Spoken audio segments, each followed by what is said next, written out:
खुदा बाप, बेटे और पवित्र आत्मा के नाम में आमीन।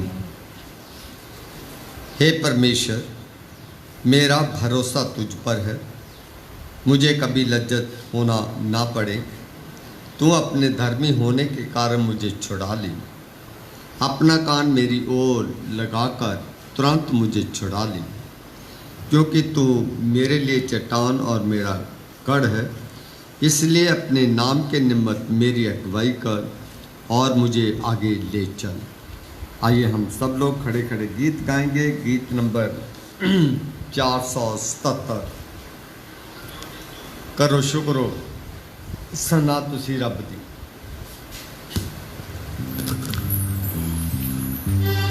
और डबल साउंड।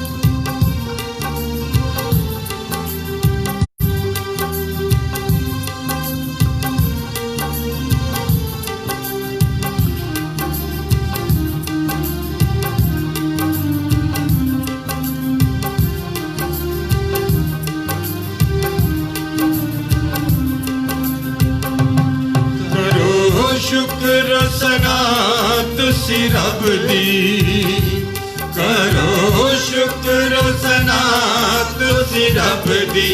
ओ है भला ते रहम है ओ दायब दी, ओ है भला ते रहम है ओ दायब दी। करो शुक्र सना तुसी रब दी, करो शुक्र सना तुसी रब दी। ओ है भला ते रहम है ओ दायब दी, ओ है भला ते रहम है ओ दायब दी। करो शुक्र सना तुसी रब दी। केड़ा कुदरत ओदी नु सुनावे, केड़ा कुदरत ओदी नु सुनावे, केड़ा ओदियां सिफतां बतावे, केड़ा ओदियां सिफतां बतावे। ओ है भला ते रहम है ओ दायब दी, ओ है भला ते रहम है ओ दायब दी। करो शुक्र सना तुसी रब दी। तन रखण याद जेड़े, तन रखण याद जेड़े, सदा करदा रहे कम चंगेरे, सदा करदा रहे कम चंगेरे। ओ है भला ते रहम है ओ दायब दी, ओ है भला ते रहम है ओ दायब दी। करो शुक्र सना तुसी रब दी। याद करके करी मेरे रब्बा, याद करके करी मेरे रब्बा, जो तू अपने लोकां उत्ते करदा, जो तू अपने लोकां उत्ते करदा। ओ है भला ते रहम है ओ दायब दी, ओ है भला ते रहम है ओ दायब दी।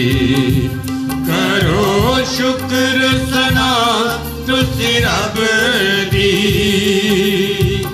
अपनी मुक्ति तू दे आए रब्बा, अपनी मुक्ति तू दे आए रब्बा। तेरे लोकां दी वेखां भलाई, तेरे लोकां दी वेखां भलाई। ओ है भला ते रहम है ओ दायब दी, ओ है भला ते रहम है ओ दायब दी। करो शुक्र सना तुसी रब दी तेरी कौम दी खुशी खुशी मेरी तेरी कौम दी खुशी खुशी मेरी मान करा मीरास उठे तेरी मान करा मीरास उठे तेरी ओ है भला ते रहम है ओदा अबदी ओ है भला ते रहम है ओदा अबदी करो शुक्र सना तुसी रब दी करो शुक्र सना दी ओ है भला ते रहम है ओदा अबदी ओ है भला ते रहम है ओदा अबदी ओ है भला ते रहम है ओदा अबदी। Thank you. कृपया बैठ जाइएगा। तो आप मांगे। मेहरबान बाप, धन्यवाद देते हैं प्रभु जी कि आपने अब तक हमें जिंदे और जिंदों की ज़मीन पर संभाल कर। धन्यवाद देते हैं प्रभु जी आज की खूबसूरत सुबह के लिए। आज का दिन आपकी उपासना आपकी आराधना करने का दिन है। धन्यवाद देते हैं बीते दिनों की तमाम आशाओं के लिए, रोज़मर्रा की ज़रूरतों को पूरा करने के लिए, दुख सुख के साथी और मददगार होने के लिए। धन्यवाद देते हैं पिता परमेश्वर कि हम मिलकर तेरे चरणों में तेरी महिमा करने के लिए इकट्ठे हो सकें। हमारी हार्दिक इच्छा है कि खुदावंद कोरोना जैसी भयानक बीमारी को दूर कर दीजिए, इस वायरस को ख़त्म कर दीजिए, ताकि खुदावंद पूरे संसार में लोग खुदावंद इस बीमारी के खौफ और डर में नहीं बल्कि तेरे खौफ और डर में अपनी ज़िंदगी को बसर करें।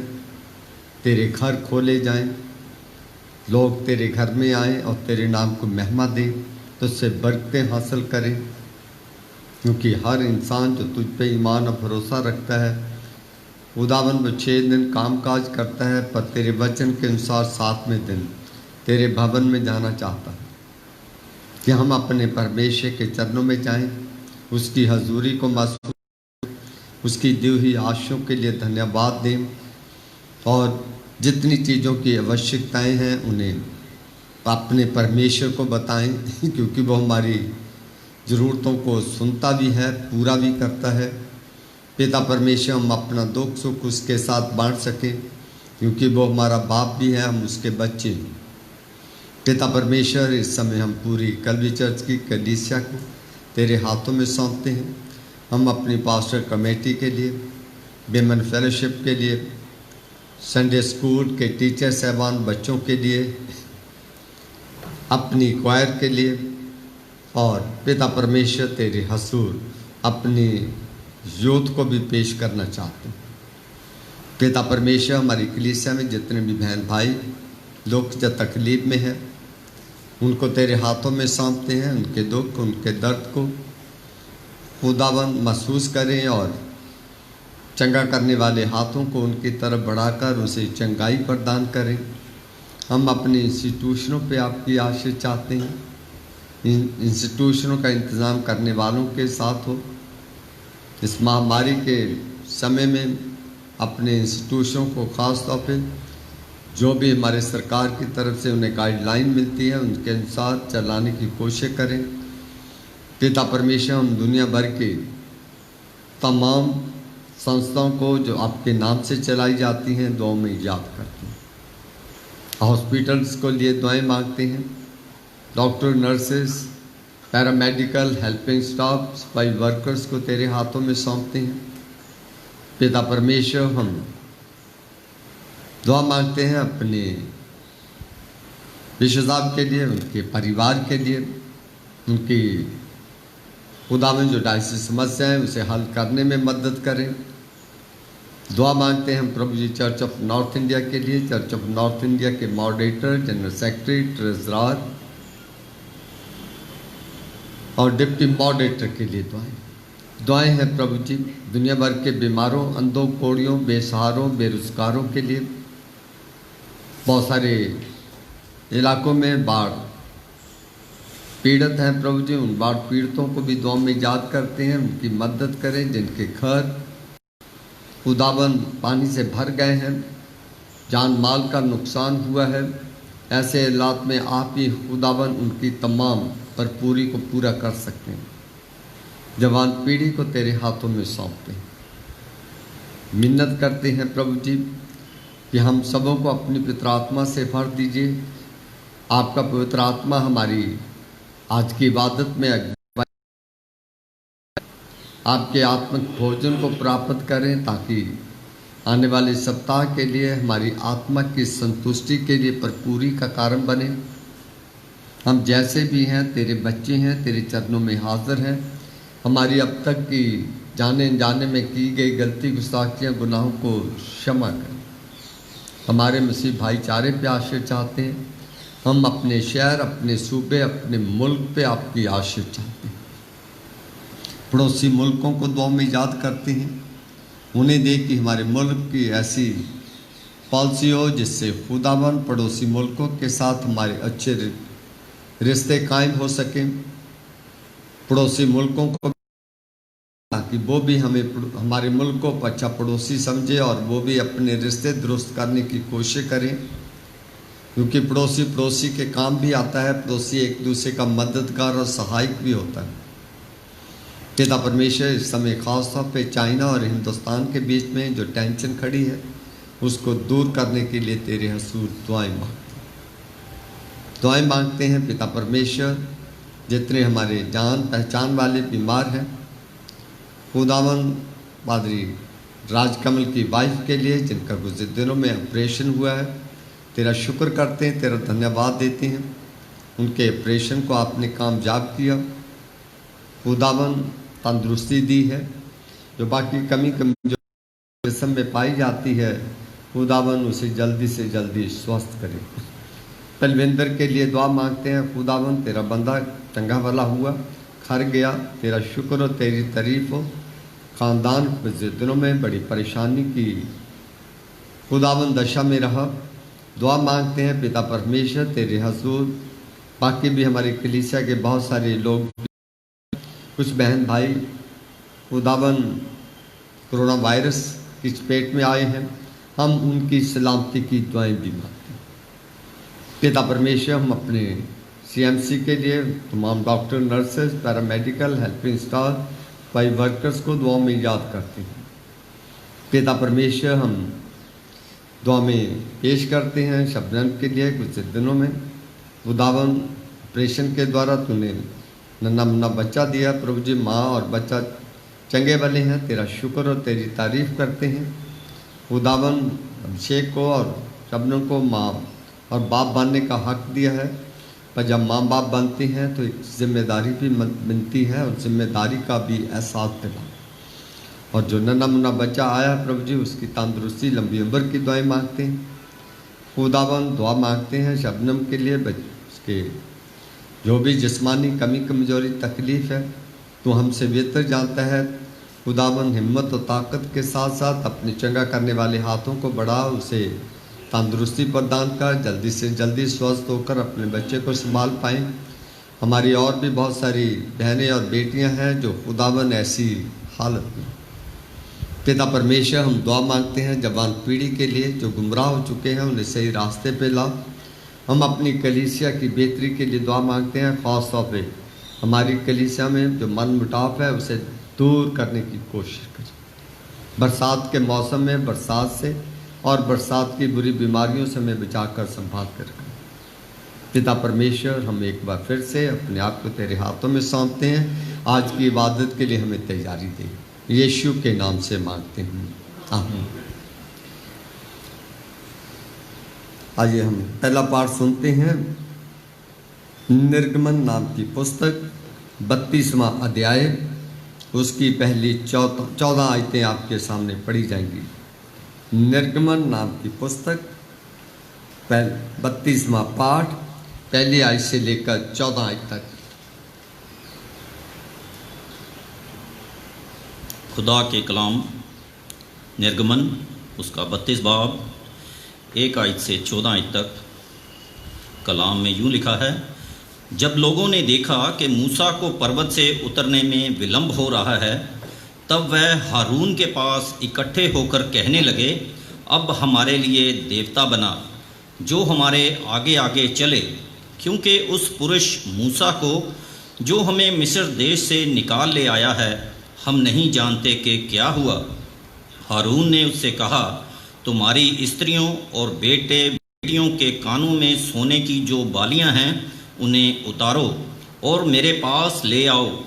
तब सब लोगों ने उनके कानों से सोने की बालियों को उतारा और हारून के पास ले आए। हारून ने उन्हें उनके हाथ से लिया और एक बछड़ा ढाल कर बनाया और टांकी से गड़ा। तब लोग कहने लगे, हे इस्राएल, तेरा ईश्वर जो तुझे मिस्र देश से छुड़ा लाया है वह यही है। ये देख के हारून ने उसके आगे एक वेदी बनवाई और ये प्रचार किया, कल यहोवा के लिए पर्व होगा। और दूसरे दिन लोगों ने भोर को उठकर होम बलि चढ़ाए और मेल बलि ले आए। फिर बैठकर खाया पिया और उठकर खेलने लगे। तब यहोवा ने मूसा से कहा, नीचे उतर जा, क्योंकि तेरी प्रजा के लोग जिन्हें तू मिस्र देश से निकाल ले आया है वह बिगड़ गए हैं, और जिस मार्ग पर चलने की आज्ञा मैंने उनको दी थी उसको झटपट छोड़कर उन्होंने एक बछड़ा ढाल कर बना लिया। फिर उसको दंडवत किया और उसके लिए बलिदान भी चढ़ाया और ये कहा है, हे इस्राएलियों, तुम्हारा ईश्वर जो तुम्हें मिस्र देश से छुड़ा ले आया है वह यही है। फिर यहोवा ने मूसा से कहा, मैंने इन लोगों को देखा और सुन, वह हठीले हैं, वह मुझे मत रोक, अब मुझे मत रोक, मेरा कोप उन पर भड़क उठा है जिससे मैं उन्हें भस्म करूं, परंतु तुझसे एक बड़ी जाति उपजाऊंगा। तब मूसा अपने परमेश्वर यहोवा को ये कह के मनाने लगा, हे यहोवा, तेरा कोप अपनी प्रजा पर क्यों भड़का है, जिसे तू बड़े सामर्थ और बलवंत हाथ के द्वारा मिस्र देश से निकाल लाया है।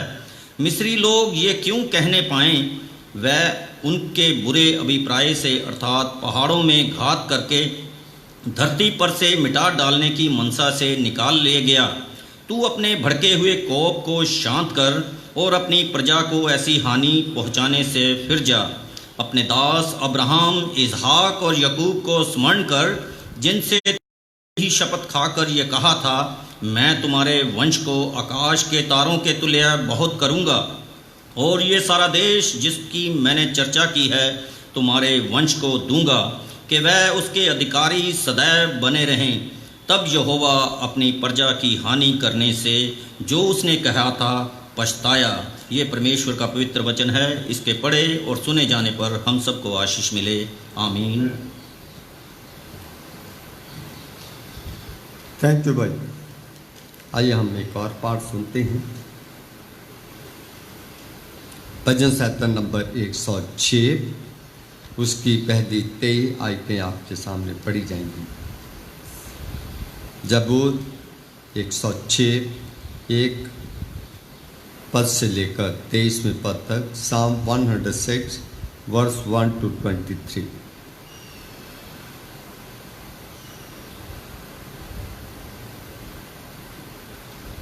भजन संहिता 106 101 से लेकर 23 आयत तक। यह की स्तुति करो, यहोवा का धन्यवाद करो, क्योंकि वह भला है और उसकी करुणा सदा की है। यहोवा के पराक्रम के कामों का वर्णन कौन कर सकता है, या उसका पूरा गुणानुवाद कौन सुना सकता। क्या ही धन्य है वे जो न्याय पर चलते और हर समय धर्म के काम करते हैं। हे यहोवा, अपनी प्रजा पर की प्रसन्नता के अनुसार मुझे स्मरण कर, मेरे उद्धार के लिए मेरी सुधि ले। कि मैं तेरे चुने हुओं का कल्याण देखूं और तेरी प्रजा के आनंद में आनंदित हो जाऊं और तेरे निज भाग के संग बड़ाई करने पाऊं। हमने तो अपने पुरखाओं के समान पाप किया है, कुटिलता की, हमने दुष्टता की है। मिस्र में हमारे पुरखाओं ने हमारे आश्चर्य कर्मों पर मन नहीं लगाया, ना तेरी अपार करुणा को स्मरण रखा। उन्होंने समुद्र के किनारे अर्थात लाल समुद्र के किनारे बलवा किया, तो भी उसने अपने नाम के निमित्त उनका उद्धार किया, जिससे वह अपने पराक्रम को प्रकट करे। तब उसने लाल समुद्र को घुड़का और वह सूख गया, और वह उन्हें गहरे जल के बीच से मानो जंगल में से निकाल ले गया। उसने उन्हें बैरी के हाथ से उभारा और शत्रु के हाथ से छुड़ा लिया, और उनके शत्रु जल में डूब गए, उनमें से एक भी ना बचा। तब उन्होंने उसके वचनों का विश्वास किया और उसकी स्तुति गाने लगे, परंतु वे झटपट उसके कामों को भूल गए और उसकी युक्ति के लिए ना ठहरे। उन्होंने जंगल में अति लालसा की और निर्जल स्थान में परमेश्वर की परीक्षा की। तब उसने उन्हें मुंह मांगा वर तो दिया, परंतु उनके प्राण को सुखा दिया। उन्होंने शाबनी में मूसा के और यहोवा के पवित्र जन हारून के विषय में डाह की। भूमि फटकर दातान को निगल गई और अबीराम के झुंड को ग्रस लिया, और उनके झुंड में आग भड़क उठी और दुष्ट लोग लौ से भस्म हो गए। उन्होंने होरेब में बछड़ा बनाया और ढली हुई मूर्ति को दंडवत की। यूं उन्होंने अपनी महिमा अर्थात परमेश्वर को घास खाने वाले बैल की प्रतिमा में बदल डाला। वे अपने उद्धारकर्ता परमेश्वर को भूल गए, जिसने मिस्र में बड़े बड़े काम किए थे। उसने तो हाम के देश में आश्चर्य कर्म और लाल समुद्र के तट पर भयंकर काम किए थे। इसलिए उसने कहा कि मैं उनका सत्यानाश कर डालता, यदि मेरा चुना हुआ मूसा जोखिम के स्थान में उनके लिए खड़ा ना होता, ताकि मेरी जलजलाहट को ठंडा करे। कहीं ऐसा ना हो कि मैं उन्हें नष्ट कर डालूं। ये परमेश्वर का वचन है, इसके पढ़े और सुने जाने पर उसकी आशीष हो। आमीन। थैंक यू मैडम जी। आइए एक और पाठ सुनते हैं। रोमियो की पत्री 10 बाब उसकी 13 से लेकर 21 में तक। रोमियो का खत उसकी 10वां अध्याय 13 पद से लेकर 21वें पद तक। मैं परमेश्वर के वचन में से पढ़ूंगी। रोमियो के नाम पौलुस प्रेरित की पत्री, उसका 10वां अध्याय 13 से 21 आयत तक। क्योंकि जो कोई प्रभु का नाम लेगा वह उद्धार पाएगा। फिर जिस पर उन्होंने विश्वास नहीं किया वह उसका नाम कैसे लें, और जिसके विषय सुना नहीं उस पर कैसे विश्वास करें, और प्रचारक बिना कैसे सुने, और यदि भेजे ना जाएं तो कैसे प्रचार करें। जैसे लिखा है, उनके पांव क्या ही सुहावने हैं जो अच्छी बातों का सुसमाचार सुनाते हैं। परंतु सब ने उस सुसमाचार पर कान ना लगाया। यशाया कहता है, हे प्रभु, किसने हमारे समाचार पर विश्वास किया है। अतः विश्वास सुनने से और सुनना मसीह के वचन से होता है। परंतु मैं कहता हूँ, क्या उन्होंने नहीं सुना? सुना तो अवश्य है, क्योंकि लिखा है, उनके स्वर सारी पृथ्वी पर और उनके वचन जगत की छोर तक पहुँच गए हैं। मैं कहता हूँ, क्या इस्राएली नहीं जानते थे? पहले तो मूसा कहता है, और मैं उनके द्वारा जो जाति नहीं तुम्हारे मन में जलन उपजाऊंगा। मैं एक मूढ़ जाति के द्वारा तुम्हें रिस दिलाऊंगा। फिर यशाया बड़े हियाव के साथ कहता है, जो मुझे नहीं ढूंढते थे उन्होंने मुझे पा लिया, और जो मुझे पूछते भी ना थे उन पर मैं प्रकट हो गया। परंतु इस्राएल के विषय में वह ये कहता है, मैं सारा दिन अपने हाथ एक आज्ञा ना मानने वाली और विवाद करने वाली प्रजा की ओर पसारे रहा। परमेश्वर के पवित्र वचन के पढ़े और सुने जाने पर उसकी आशीष हो। आमीन।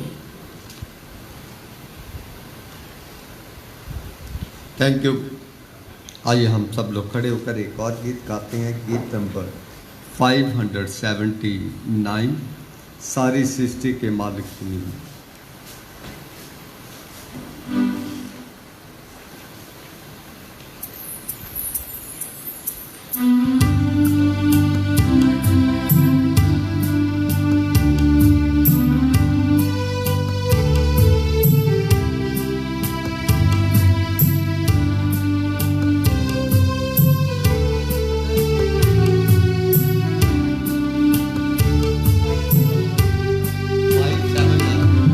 सृष्टि के मालिक तुम ही हो, सारी सृष्टि के रक्षक तुम ही हो।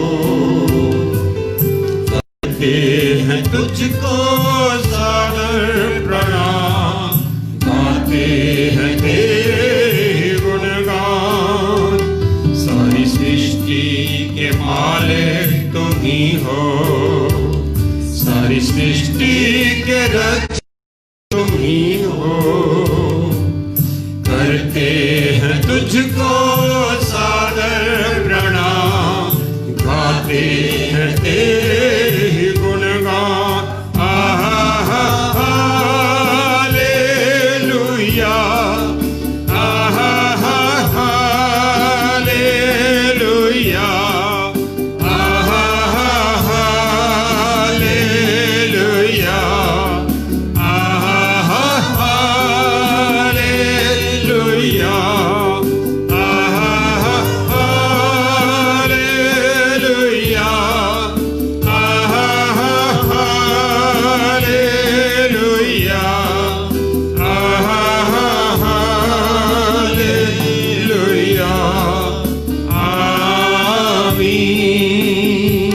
सारी सृष्टि को तेरा सहारा, सारे संकट से हमको बचाना।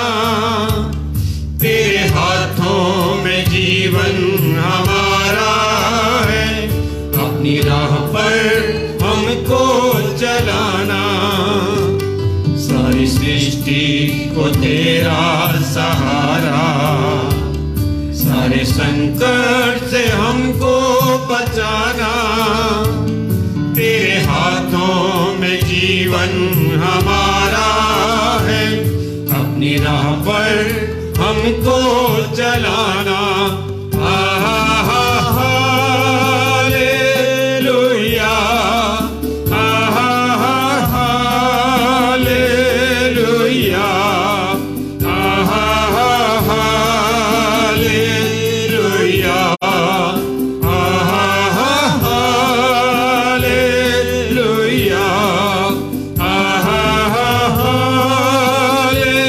हालेलुया,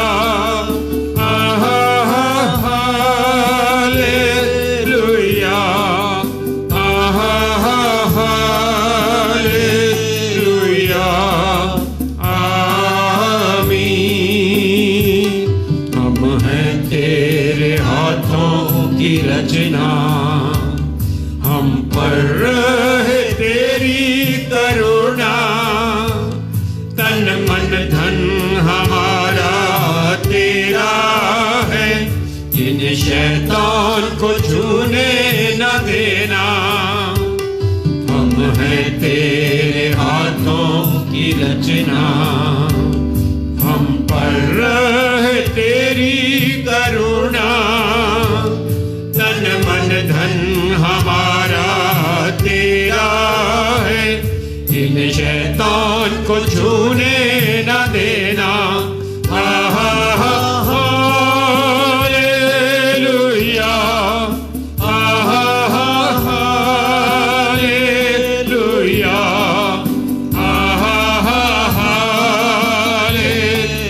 हालेलुया, हालेलुया, हालेलुया,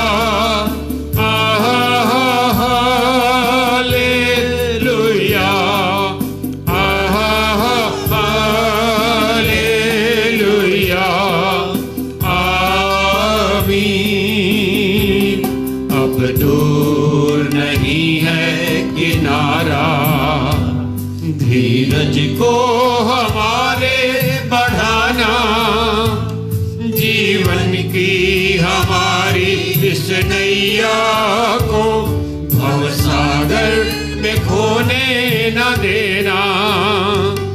अब दूर नहीं है किनारा, धीरज को हमारे बढ़ाना। जीवन की हमारी इस नैया को भवसागर में खोने न देना। आहा हालेलुया, आहा हालेलुया, आहा हालेलुया, आहा हालेलुया, आहा हालेलुया, आहा हालेलुया, आहा हालेलुया, आमीन।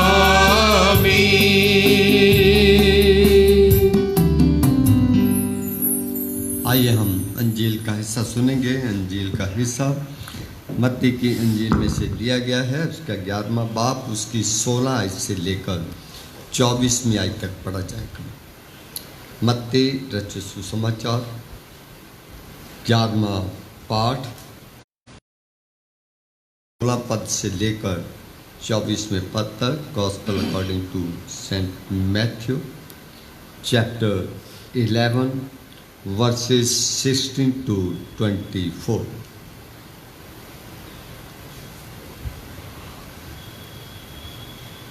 है यीशु मसीह तेरा जलाल हो। मैं उपमा किससे दूं? वे उन बालकों के समान हैं जो बाजारों में बैठे हुए एक दूसरे से पुकार कर कहते हैं, हमने तुम्हारे लिए बांसुरी बजाई और तुम ना नाचे, हमने विलाप किया और तुमने छाती नहीं पीटी। क्योंकि यूहन्ना ना खाता आया ना पीता, और वे कहते हैं उसमें दुष्ट आत्मा है। मनुष्य का पुत्र खाता पीता आया, और वे कहते हैं देखो पेटू और पियक्कड़ मनुष्य, महसूल लेने वालों और पापियों का मित्र। पर ज्ञान अपने कामों से सच्चा ठहराया गया है। तब वह उन नगरों को उलाहना देने लगा जिनमें उसने बहुत से सामर्थ्य के काम किए थे, क्योंकि उन्होंने अपना मन नहीं फिराया था। हाय खुराजीन, हाय बैतसदा, जो सामर्थ्य के काम तुम में किए गए, यदि वे सूर और सैदा में किए जाते तो टाट ओढ़कर और राख में बैठकर वे कब से मन फिरा लेते। परंतु मैं तुमसे कहता हूँ कि न्याय के दिन तुम्हारी दशा से सूर और सैदा की दशा अधिक सहने योग्य होगी। हे कफरनहूम, क्या तू स्वर्ग तक ऊंचा किया जाएगा? तू तो अधोलोक तक नीचे जाएगा। जो सामर्थ्य के काम तुझ में किए गए हैं, यदि सदोम में किए जाते तो वह आज तक बना रहता। पर मैं तुमसे कहता हूँ कि न्याय के दिन तेरी दशा से सदोम की दशा अधिक सहने योग्य होगी। ये मसीह की इंजील है। आए खुदावन यीशु तेरी तारीफ हो। आमीन।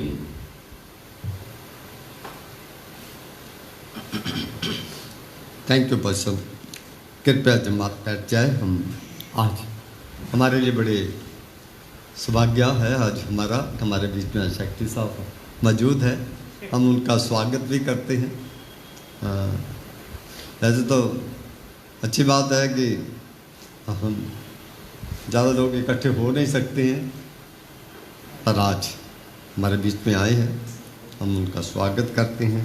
और साथ ही हम रिक्वेस्ट करना चाहते हैं कि कुछ सूचनाएं हैं जो कलीसिया की लिए देना चाहते हैं।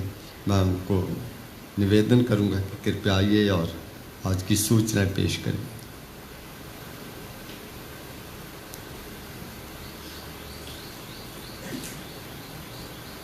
धन्यवाद पाजी साहब।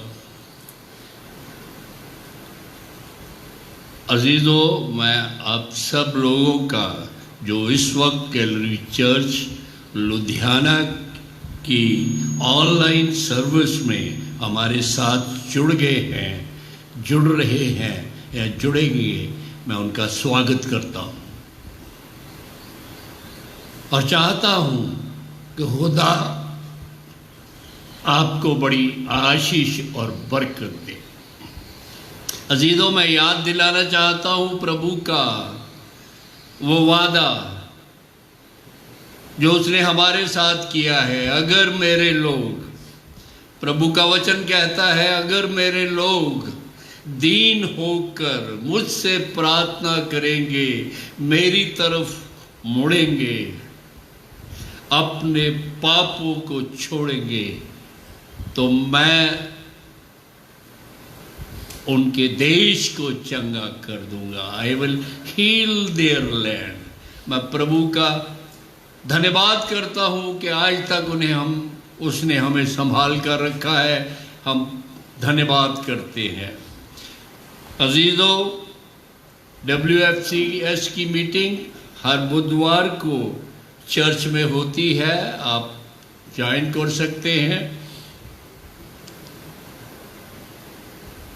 अजीजों, मैं बताना चाहता हूं कि हमारे मॉडरेटर कमिश्नरी साहब ने पास्टर कमेटी जो ऑलरेडी अपॉइंटेड थी उनको कंटिन्यू करने के लिए कहा गया है। हम उनका धन्यवाद करते हैं और प्रभु का धन्यवाद करते हैं कि उन्होंने एक बार फिर हम सबको मौका दिया है कि हम कैलवरी चर्च लुधियाना की सेवा कर सकें। इसके साथ ही मैं बताना चाहता हूं कि डॉक्टर मेल्की सदीक जो हमारे ट्रेजरर थे, CMC में कोरोना के केसेस बहुत बढ़ गए हैं और उनको वो बहुत बिजी हो गए हैं। उन्होंने अपनी इच्छा जाहिर की कि वो कंटिन्यू नहीं कर सकते, वो बहुत बिजी रहते हैं। इसलिए उनकी जगह पर डॉक्टर वरिंदरजीत रॉय को खजांची के तौर पर मुकर्रर किया गया है।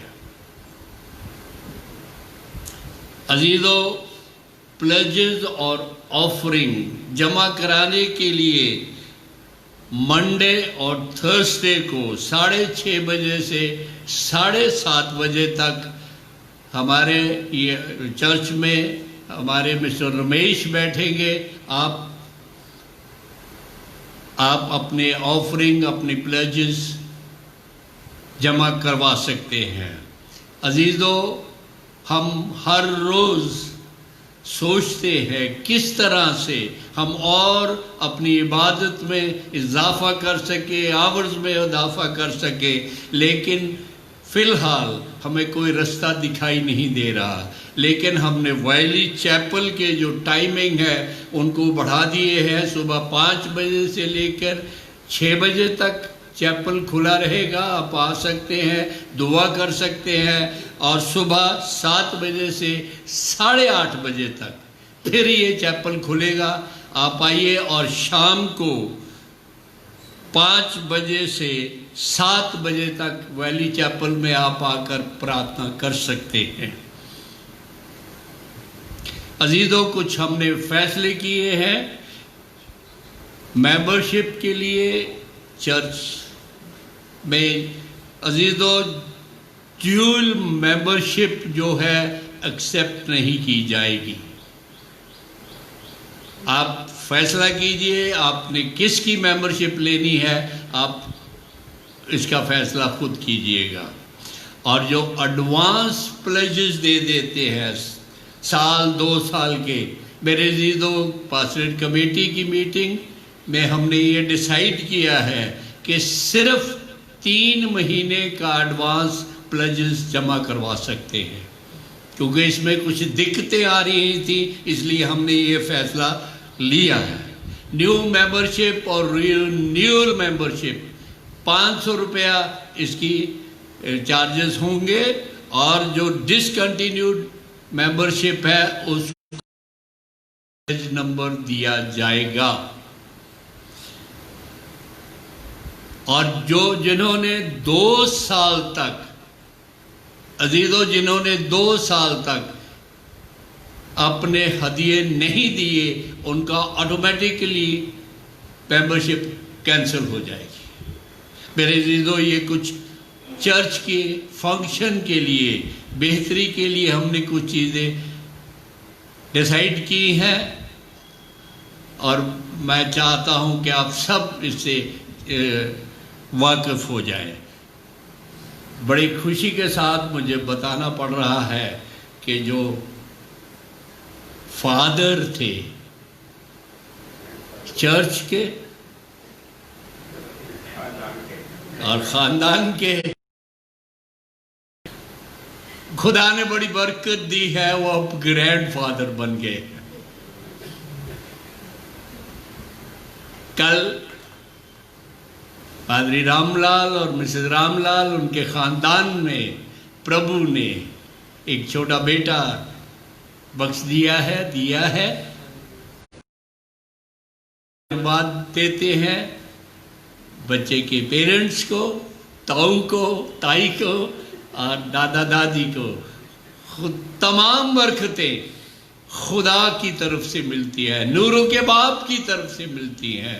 और मैं चाहता हूं कि ये बच्चा उन परिवार के लिए, ना सिर्फ उस परिवार के लिए, चर्च के लिए, कम्युनिटी के लिए बड़ी बरकत और आशीष का सबब हो। हम उसके जल्दी डिस्चार्ज की और तंदुरुस्ती की दुआएं करते हैं। धन्यवाद।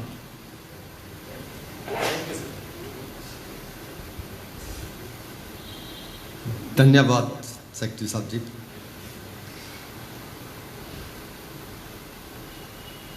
या तो थोड़ा कंफ्यूजन हो गया था, कहते जी पादरी साहब और उनके मिसे घर में बच्चा है।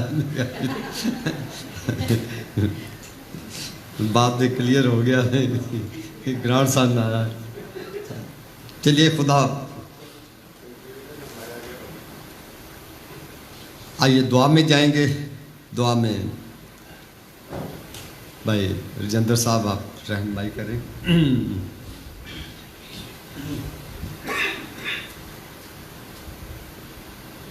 ये हम दुआ करें। धन्यवाद सर्वशक्तिमान, दयालु, कृपालु, विलंब से कोप करने वाले, अति कृपालु परमेश्वर, तेरा धन्यवाद करते हैं प्रभु। तूने रात भर की मीठी नींद दी और सुबह की ये सादिक रोशनी दी है प्रभु, और ये दिन दिखाया है और सबत के दिन को हमें दिखाने के लिए यहाँ लेके आया है। और ये इबादत जो कि फास्ट वे के जरिए हम लोगों तक पहुँचा रहे हैं, उसके लिए हम तेरा धन्यवाद करते हैं। और धन्यवाद करते हैं प्रभु अपने तेरे दास, अपने पादरी रामलाल जी के लिए, जिनको तूने तोहफे के तौर पर घर में एक बच्चे के रूप में एक दादा दादी बनाया है, और उसके लिए हम तेरा धन्यवाद करते हैं। और दोनों बच्चों को धन्यवाद करते हैं, बधाई देते हैं, और बेटी शबनम के लिए दुआ करते हैं वो जल्द से जल्द सेहत याफ्ता होकर बच्चों को लेके घर में आ सकें। प्रभु तेरा धन्यवाद करते हैं, ये तख्त तेरा लग चुका है और तेरे वचन में से पढ़ा गया है, और तेरे लोग ईमान में मजबूत हो चुके हैं, उनके हृदयों को तैयार कर दिया गया है। और अब तेरे वचन को सरमन के तौर पर देने के लिए पाई साहब के लिए दुआ करते हैं प्रभु, उन्हें मखसूस कर, उन्हें छू, और जो वचन वो हमारे लिए लेके आए हैं वो हम तक पहुंचा सकें। यीशु के नाम से मांगते हैं, आमीन। थैंक यू, धन्यवाद।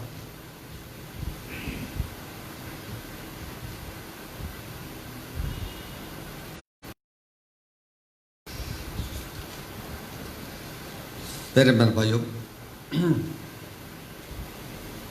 मसीह यीशु के नाम में सुनने और देखने वालों और साथ में बैठे सब बहनों भाइयों को सलाम कहता हूँ, और आने वाले सप्ताह की शुभकामनाएं आपको देता हूँ। किसी को याद है पिछले संडे का सरमन? हाँ जी, हाँ जी, राजू दास में पिछले संडे का सरमन है? फैमिली। Thank you. आइए, आज का जो वचन है इसके लिए बहुत बढ़िया थीम दिया गया है, CNI कैलेंडर के अनुसार the messengers of God are often unheeded, के सेवक जो परमेश्वर का संदेश देते हैं अक्सर उनकी बातों को, उनके द्वारा दिए गए वचन दी जाती है। परमेश्वर का वचन जब दिया जाता है तो वह अनदेखी करने के लिए नहीं, बल्कि परमेश्वर का वचन सुनने और उस पर अमल करने के लिए दिया जाता है, क्योंकि परमेश्वर का वचन गुनाहगार इंसान को तौफीक देता है कि वह अपने गुनाहों को पहचाने, स्वीकार करे, तौबा करे और परमेश्वर के गले में उसे फिर से जोड़ा जाए। आइए देखते हैं आज आपके सामने निर्गमन नाम की किताब पढ़ा गया 32वां पाठ, उसकी कुछ आयतें आपके साथ में शेयर करना चाहता हूँ। इसमें से 3-4 बातें मैं आपके सामने रखना चाहूँगा। पहली बात जो आपके साथ रखना चाहता हूँ वो ये है कि परमेश्वर के दास ही नहीं बल्कि परमेश्वर और उसके वचन का भी लोग बहुत बार तिरस्कार जहाँ इनकार करते हैं, जहाँ उसका अनदेखी करते हैं। चर्च में बहुत सारे लोग आते हैं, सुनते हैं, पर उसको से ऊपर ध्यान नहीं देते हैं, कोरे आते हैं, कोरे चले जाते हैं। परमेश्वर का वचन अगर ध्यान से सुने तो कुछ आशीष देता है। इसी प्रकार से परमेश्वर के दासों को भी तिरस्कार किया जाता है और इसी के साथ साथ हम में रहते हैं, जिन चर्च में जाते हैं, जिस शहर में रहते हैं, उसमें भी रहकर जो हमारी जिम्मेदारियां बनती हैं हम उन जिम्मेदारियों को अनदेखा कर देते हैं। तो आइए इन बातों को आज मैं आपके सामने रखना चाहता हूँ। 32वां अध्याय निर्गमन नाम की पुस्तक। जब लोगों ने देखा कि मूसा को पर्वत से उतरने में विलंब हो रहा है, तब वे हारून के पास इकट्ठे होकर कहने लगे, अब हमारे लिए देवता बना जो हमारे आगे आगे चले, क्योंकि उस पुरुष मूसा को जो हमें मिस्र देश से निकाल ले आया है, हम नहीं जानते कि क्या हुआ।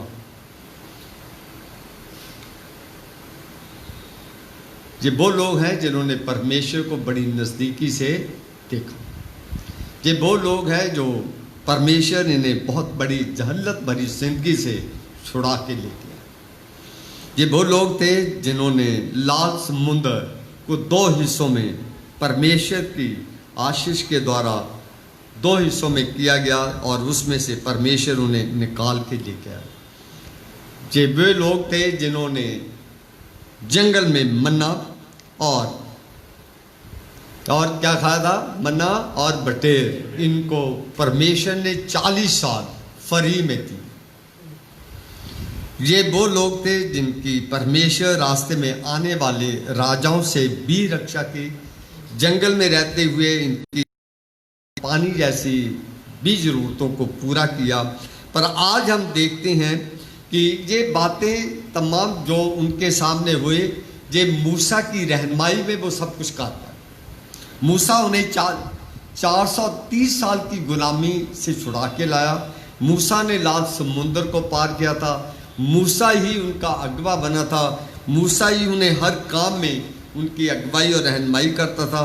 और जब उनके बीच में कोई झगड़ा होता तो झगड़े को लेकर परमेश्वर के पास जाता था। जो परमेश्वर संदेश देता था वो लोगों को था।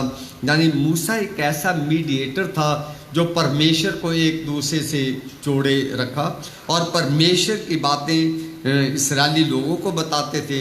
और इस्राएली लोग में बंद करो, इस्राएली लोग ही उनके बात सुनते थे और जो कहते थे वो करता था।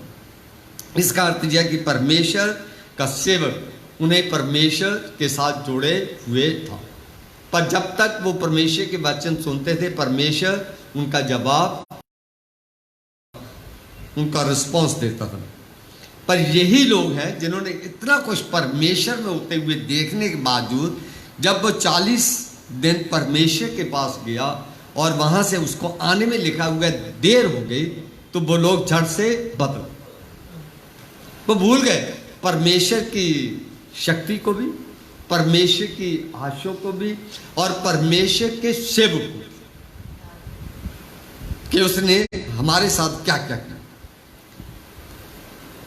तो क्या कहा उन्होंने, है ना, उन्होंने क्या कहा, हमारे लिए देवता बना जो हमारे आगे आगे चले। क्यों कहते हैं, क्योंकि मूसा उनके आगे आगे चलता था और वो तकलीफ नहीं। तो अब क्या कहते हैं, मूसा, हमें नहीं पता कि उसे क्या हुआ, अब तू किसको कहते हैं, उसके भाई हारून को कहते हैं कि तू हमारे लिए देवता बना। पर देखने वाली ये सके भाई है, वो भी उसी परमेश्वर को मानता है, वो भी उसी परमेश्वर को मानता है। उसने भी परमेश्वर की उन कारनामों को, उन आश्चर्य भरे कामों को जो उनकी जिंदगी में किए थे देखा। पर इसका अर्थ ये है कि हारून की जिंदगी में भी इतना बड़ा असर नहीं था। तो एक ही घर में रहते हुए, एक ही कलीसिया में लोग रहते हुए, जो लोग परमेश्वर का वचन सुनते हैं, परमेश्वर की अनदेखी करते हैं, उनमें अंतर हो जाता है।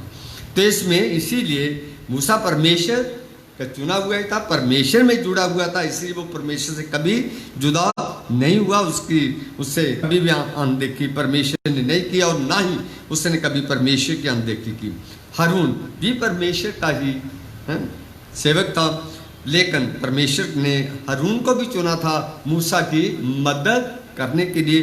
जो प्रवचन परमेश्वर मूसा को देता था, वही प्रवचन जो है वो हारून को बताता था, हारून लोगों को बताता था। इसलिए क्योंकि मूसा क्लियरली बोल नहीं सकता था, पर मीडिएटर परमेश्वर के बीच में और इस्राएली लोगों के बीच में मूसा था। पर उसका जो फिजिकल, जो उसकी जो हिंड्रेंस है, वो परमेश्वर के बीच में और लोगों के बीच में रुकावट नहीं, क्योंकि उसका ईमान परमेश्वर पे। पर जिस हारून को परमेश्वर ने इस खिदमत के लिए चुना हुआ था, वो उस खिदमत को जानता था। जब उसके सामने ये कहा गया, हम नहीं जानते कि मूसा के साथ क्या हुआ है, तो अब तू हमारे लिए एक ऐसा देवता बना, जो क्यों बना, क्योंकि वो हमारे आगे आगे चलेगा, जो हमारी रहनुमाई करेगा। तो जीते परमेश्वर को, जिंदा परमेश्वर को वो भूल गए और एक देवता जो ना बना के उसके सामने पेश करे, उसको वो अपना परमेश्वर मानने के लिए तैयार हो गए। हारून ने उनसे कहा, तुम्हारी स्त्रियों और बेटे बेटियों के कानों में सोने की जो बालियां हैं, उन्हें उतारो और मेरे पास ले आओ। मैं यहाँ ये भी बताना चाहता हूँ कि जब परमेश्वर के जो सेवक हैं उनमें और जो परमेश्वर में जो पूरी तरह से कायम होते हैं और जो कम कायम होते हैं, उसमें भी अंतर। यहां पर वो क्या कहता है, सोने चांदी लेके आओ, किसके लिए, वो देवता बनाने के लिए। तो लोगों ने क्या किया, दिए ना मूसा के कहने पर। मूसा ने कभी नहीं कहा था और ना ही ऐसी चीजों की कभी डिमांड की थी। इसका अर्थ यह कि आप दूसरे शैतानी कामों के लिए कोई भी डिमांड करें, लोग बहुत कुछ करने के लिए तैयार हो जाते हैं। अगर अच्छे कामों के लिए करें तो बहुत कम लोग तैयार होते हैं। तो लिखा हुआ है, सोने की बालियां, बेटे बेटियों के कानों में सोने की बालियां है, उन्हें उतारो और मेरे पास ले आओ। बेटे और बेटियां, मैं आज देख रहा था, बेटे आजकल वो नथिया पहनते ना, तो पहले ही पहनते थे, मेरे कान में भी है, मेरे नान के पहले डालते थे, ये ना कानों में डालने की। तो बेटे बेटी सोने के जो उनके पास सम्मान था वो लेके आए, और लिखा हुआ तब सब लोगों ने उनके कानों से सोने की बालियों को उतारा, हारून के पास ले आए। हारून ने उन्हें उनके हाथ से लिया और एक बनाया और टाकी से खड़ा।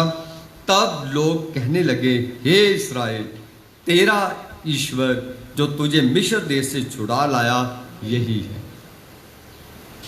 क्या वो बछड़ा छुड़ा के लाया था उनको? क्या मूसा को परमेश्वर ने चुना था कि बछड़े ने चुना था? उसे लाठी देके किसने भेजा था? है? तो फिरौन के सामने कौन खड़ा हुआ था? हारून भी उसके साथ खड़ा हुआ था, पर चुना तो परमेश्वर ने मूसा था।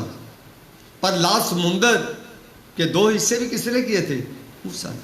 बटेर और मन्ना रोटी की फरियाद किसने की थी? मूसा ने की। जब पानी की प्रॉब्लम आई पहाड़ के ऊपर चट्टान में की समस्या किसने हल की? मूसा। तो मूसा ने कहा से कि मूसा में थोड़ी ताकत थी। मूसा परमेश्वर का चुना हुआ था और परमेश्वर उसके साथ था, और जो वो परमेश्वर, और परमेश्वर क्यों सुनता था इस्राएलियों की?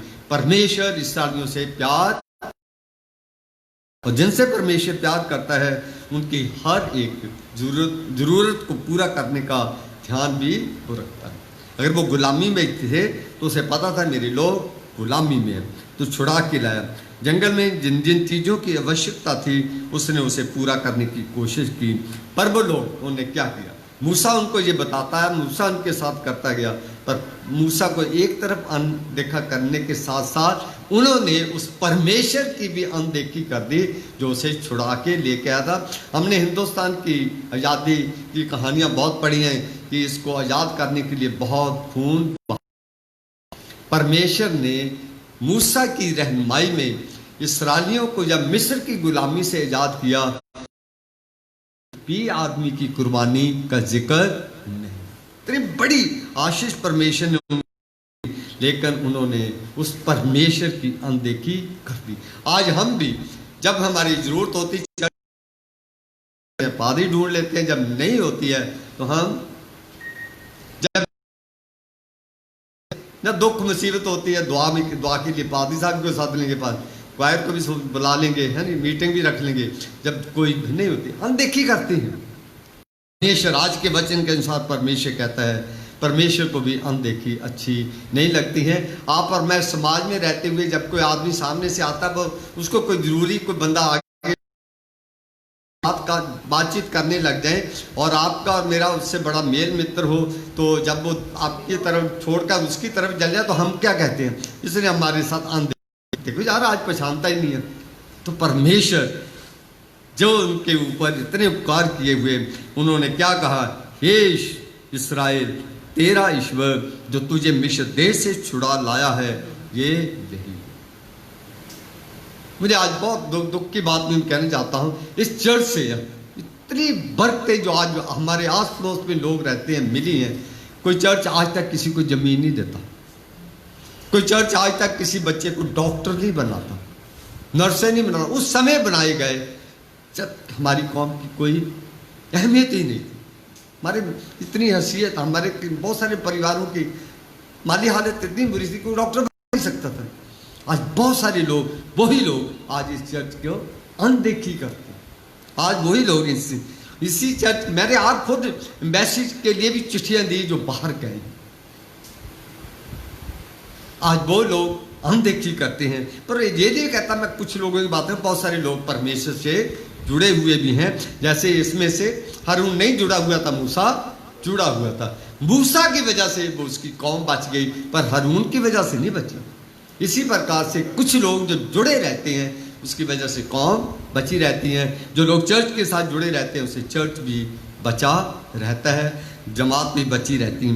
यही नहीं, हम गली मोहल्ले में भी जहाँ रहते हैं वहाँ भी हमें अपने साथियों की अनदेखी कभी नहीं करनी। जिस मुल्क में रहते हैं, जिस समाज का हिस्सा है, उसकी भी कभी अनदेखी हमें नहीं करनी चाहिए।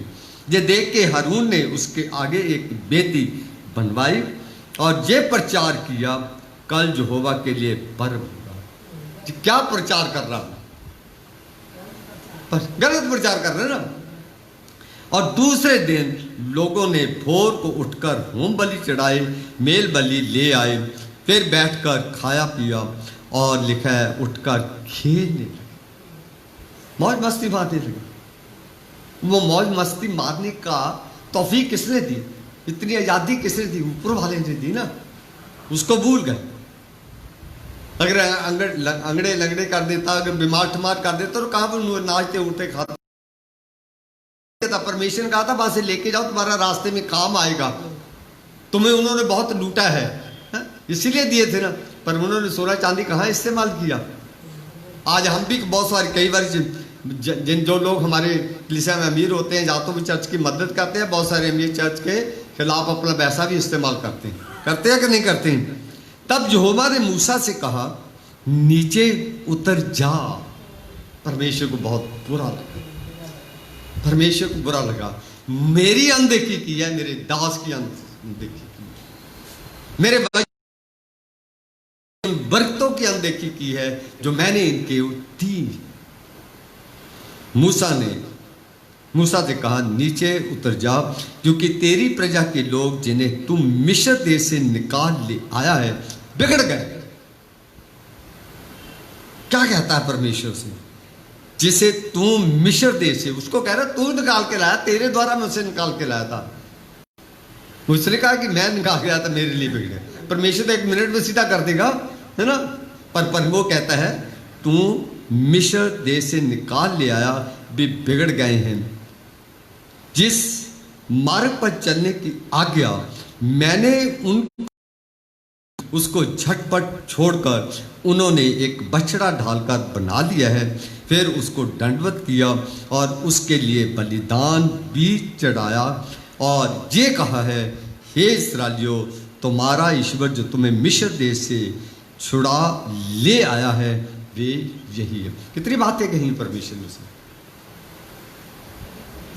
बहुत सारी परमेश्वर ने कहा है। क्यों उन्होंने ढाल के बना दिए, है ना, बलिदान चढ़ाए हैं, मेरे पैर में परमेश्वर खड़ा किया है ना, मेरे को बलिदान देने की बजाय उनको दिए हैं। और आगे क्या लिखा है, मैं उनका परमेश्वर था, उन्होंने उसको परमेश्वर मान लिया। मैंने उन्हें छड़ाया था और आज मुक्तिदाता मैं था उनका, ये बन गया है। तो इसका इसीलिए बाइबल में लिखा है ना, परमेश्वर जलन रखने वाला भी परमेश्वर है। फिर यहोवा ने मूसा से कहा मैंने इन लोगों को देखा और सुन वे हठीले हैं। परमेश्वर कहता है मैंने इन लोगों को देखा। इसका भी परमेश्वर कई बार क्या कहते हैं, कर लो, परमेश्वर कौन सा देखता है? परमेश्वर तो है ही नहीं कहीं, है ना। और बाइबल जहाँ कहती है परमेश्वर कहता है कि मैं देखता हूँ। 34 ज़बूर में क्या लिखा, उसके पास आंखें हैं, वो अपनी आंखें अपने लोगों पे लगाए रहता है। अगर निर्गमन की किताब का पहले हिस्से पढ़े तो उसमें लिखा है जब मूसा को चुना गया तो लिखा मैं नीचे उतर आया हूँ और मैंने अपने लोगों की दुख तकलीफ़ें झल्लत भरी ज़िंदगी को देखा है, मैंने उनके दुख को महसूस किया है, मुझे उनके ऊपर तरस आया, इसलिए मैंने मूसा को चुना ताकि वो छुड़ाए। तो यहाँ भी परमेश्वर कहता है इन्होंने मेरा तिरस्कार किया, मेरे सेवक का तिरस्कार किया है, मैंने इनके लिए कितना कुछ किया है, पर ये लोग हठीले हैं। ठीक है,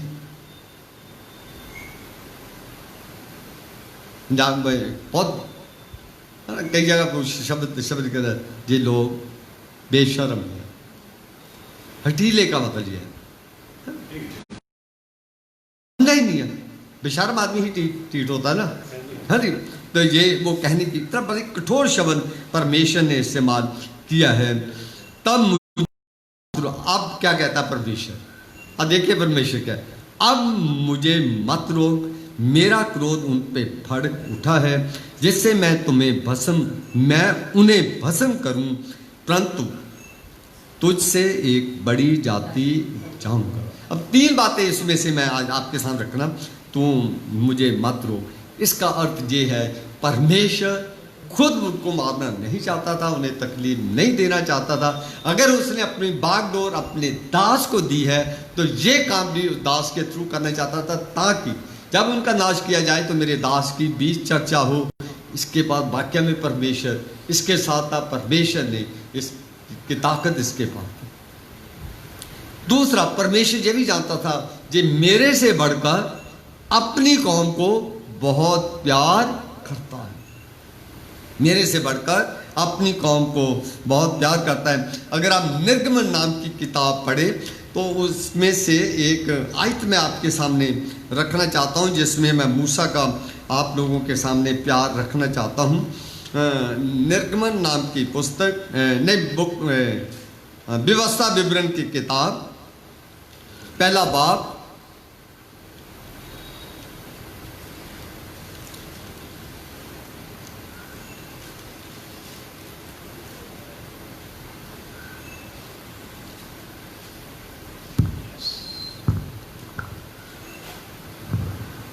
परमेश्वर इसमें बहुत सारे ये वो हिस्सा है जिसमें परमेश्वर, जब उनको एक किताब मिली थी और उस किताब का में इन्होंने जितनी चीज़ें हुई थी उसको लिखा हुआ था। इसमें परमेश्वर पूरे का पूरा आप पाठ पढ़ने की कोशिश करें। इसमें परमेश्वर कहता है कि तू मेरा नाम अपनी किताब में से, अपनी लिस्ट में से निकालते अगर आप मेरी कौम को तबाह करने जा रहे हो, मेरा नाम भी तुम अपनी लिस्ट में से निकाल दे। इसमें एक बात और देखने वाली है, वो ये देखने वाली है कि परमेश्वर के सामने मूसा ये भी कहने की कोशिश करता है कि अगर आप इनको दुख तकलीफ़ें देना चाहते हैं तो मैं अपनी कौम के साथ खड़ा हूँ। और मूसा उनको ये भी कहता, तुम्हारी वजह से परमेश्वर मुझे इस्राएल जाने से मेरा अपनी लिस्ट में से नाम निकाल दिया है। इसमें आप पढ़ने की कोशिश करें। उसमें पहाड़ पे चढ़ गया, परमेश्वर ने उसे कहा तू इस्राएल नहीं जा सकता।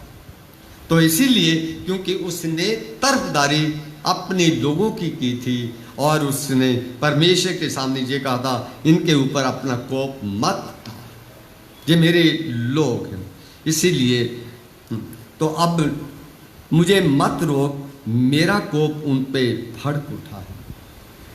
उसको पता था मैं जब इन पे गुस्से होऊंगा तो ये बीच में खड़ा हो जाए। इसका अर्थ यह है कि परमेश्वर के सेवक परमेश्वर के क्रोध को रोक भी सकते हैं। परमेश्वर अपने लोगों की दुआएं सुनता भी है। आगे लिखा है, परमेश्वर कहता है कि मैं उन्हें भस्म करूंगा। परमेश्वर का जब गुस्सा आता है, जब आप और मैं नहीं सुधरते हैं तो वो आपको और मुझे कुछ भी कर सकता है। परमेश्वर अगर प्यार करता है तो परमेश्वर गुस्से भी होता है। तीसरी बात इसमें है, उसको एक लालच भी दिया गया कि मैं इन सबको तो भस्म कर दूंगा पर तुझे मैं बचाए रखूंगा, तेरे में से एक कौम बनाऊंगा। अब्राहिम की जब चुनाव किया गया तो उसको क्या कहा गया था, मैं तेरे खानदान को बढ़ाऊंगा। कैसे? रेत के कणों के समान और तारों के समान, जिनको गिना नहीं जाता। वो तो उसके दोनों मियाँ बीवी इस उम्र में पहुंच गए थे, बच्चे हो नहीं सकते थे, बीवी उसकी थी जब परमेश्वर ने उसे चुना।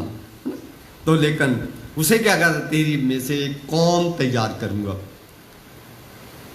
तो इसको भी तेरी जाति को बढ़ाऊंगा। ये तो शादीशुदा था, बच्चे थे इसके कौम पर। ये इसलिए कहा गया कि हो सकता है ये अपने परिवार की साइड ले ले, मेरी भी ना माने और अपनी कौम की भी ना माने। पर लिखा हुआ मूसा ने ये बात नहीं स्वीकार की। तब मूसा अपने परमेश्वर यहोवा को ये कह के मनाने लगा, हे यहोवा पर क्यों भड़का है, जैसे तुम बड़े समर्थ और बलवंत हाथ के द्वारा मिस्र देश से निकाल आया। परमेश्वर का दास उसको क्रोध करने से रोकता भी है, पर किस दलील के साथ रोकता है? कौन सी दलील है? वो कौम है जो तेरी वो प्रजा है जिसे आप बड़ी ताकत के साथ, बड़ी शक्ति के साथ, बड़े है ना बलवंत हाथों के साथ मिस्र से निकाल के आया। तो मिस्र के लोग क्या कहेंगे?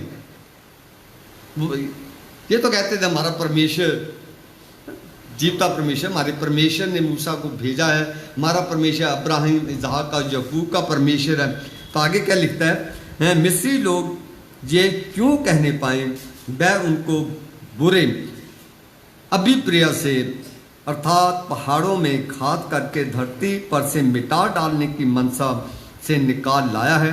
तो अपने भड़के हुए कोप को शांत कर और अपनी प्रजा को ऐसी हानि पहुंचाने से फिर जा। लोग वो कहेंगे वो तो मारने के लिए लेके गया था, वो तो आज़ाद करने के लिए थोड़ी लेके गया था। हमारी गुलामी से थोड़ी आज़ाद किया। मतलब अगर हमने उसे गुलाम रखा हुआ था तो मिस्री लोग क्या कहेंगे, हमने तो ठीक किया हुआ था।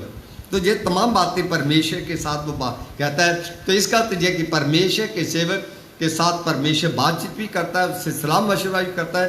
परमेश्वर के दास जब परमेश्वर के साथ बातें करते हैं तो परमेश्वर भी अपने दासों के साथ बात करता है। अगर परमेश्वर दासों के द्वारा अपनी बात को मनवाता है तो परमेश्वर अपने दासों की बात भी मनवाता है। तो दास का मतलब ये नहीं है कि जो पादरी या बिशप होते हैं, दास उसका हर एक मानने वाला इंसान है, हर एक मानने वाला, उस पर विश्वास रखने वाला इंसान है।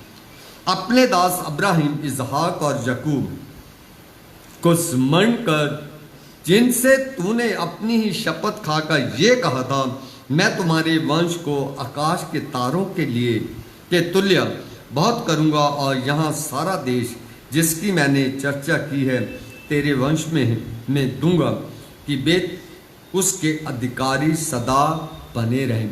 आपने तो इसहाक, अब्राहम, याकूब के साथ वादा किया हुआ है कि मैं तुम्हारी कौम को सारी दुनिया में ले फैला दूंगा। अगर आज आप इन्हें ख़त्म कर देते हैं, भस्म कर देते हैं, फिर आपका तो वो वादा कहाँ रहेगा, आपको वो प्रॉमिस कहाँ रहेगा जो आपने हमारे बुजुर्गों से आपने किया था।